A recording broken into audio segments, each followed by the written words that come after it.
Okay, now I didn't see this one last week. I would have talked about it last week when were on live, but I'm gonna talk about it this week. Okay.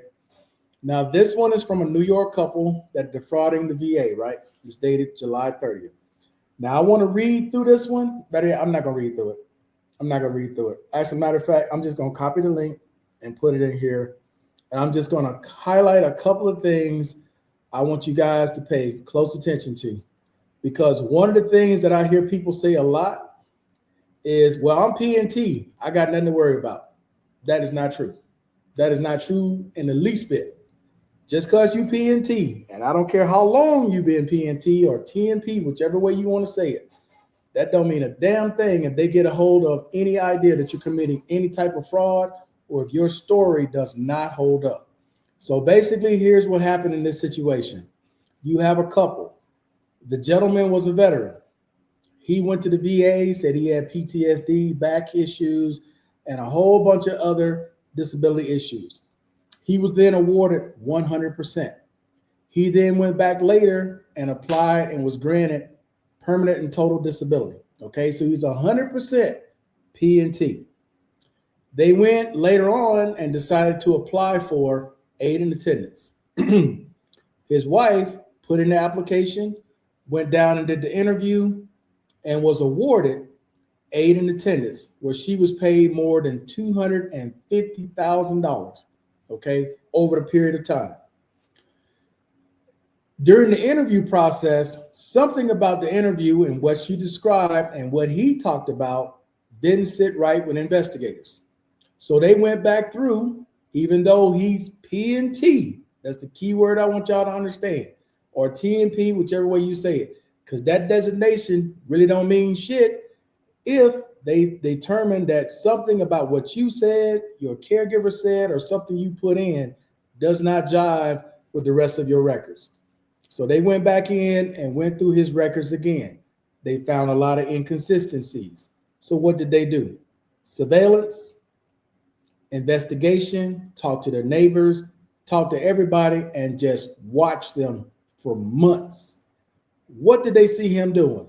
Walking by himself, unassisted, driving his own car, performing maintenance around his house. All the things that his wife said he could not do by himself. All of that. So, what do you think happened at that point? They were arrested and charged with fraud.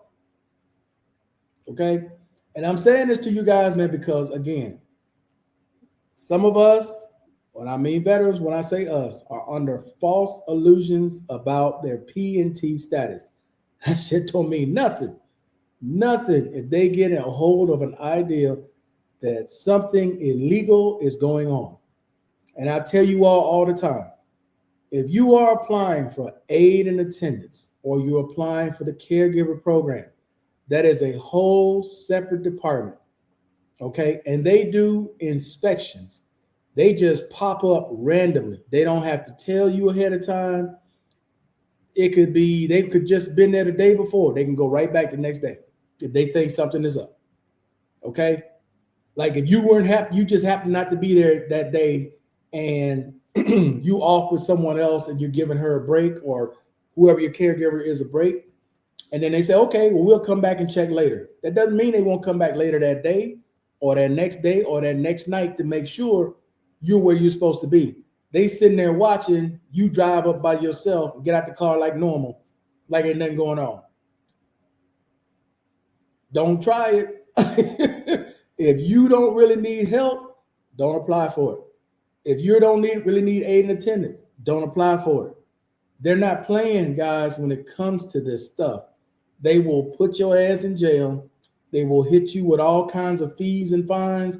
You will never dig your way out of this hole, ever. It is not worth it. Okay? Because I see a lot of you guys leave comments. I think I want to apply for aid and attendance. You better need it. You better need it. One thing that's hard to keep up in life is a lie. It's hard to keep up a lie. It ain't hard to keep up the truth, but a lie is hard to keep up with. I want y'all to hear me clearly out there because they are not playing. If you go to the website, I just put the link in, There are hundreds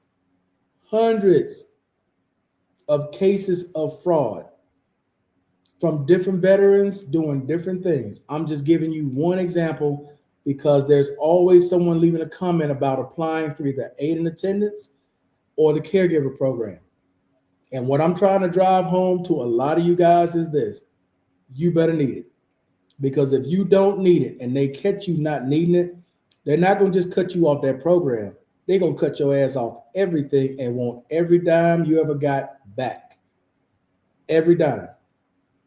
So I'm going to say this again. Do not let P&T status be your security blanket of thinking they can't do nothing, they can't reevaluate you, they can never look. If you go to a medical appointment, and let's say you go into a routine appointment with a psychiatrist, you say something completely off the wall that you've never said before, or you bring up some situation that is nowhere in your medical file.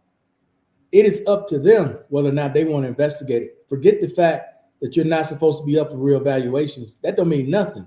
If they get an inkling of something that is wrong, they're going to investigate it, period, point blank. They're going to investigate it. And if they find something that doesn't add up to what you all claim or what you're saying happened, they're going to dig deeper. They're going to watch you. They're going to surveil you just like they did this couple. And they're going to find out, are you legitimately disabled? Do you legitimately need help?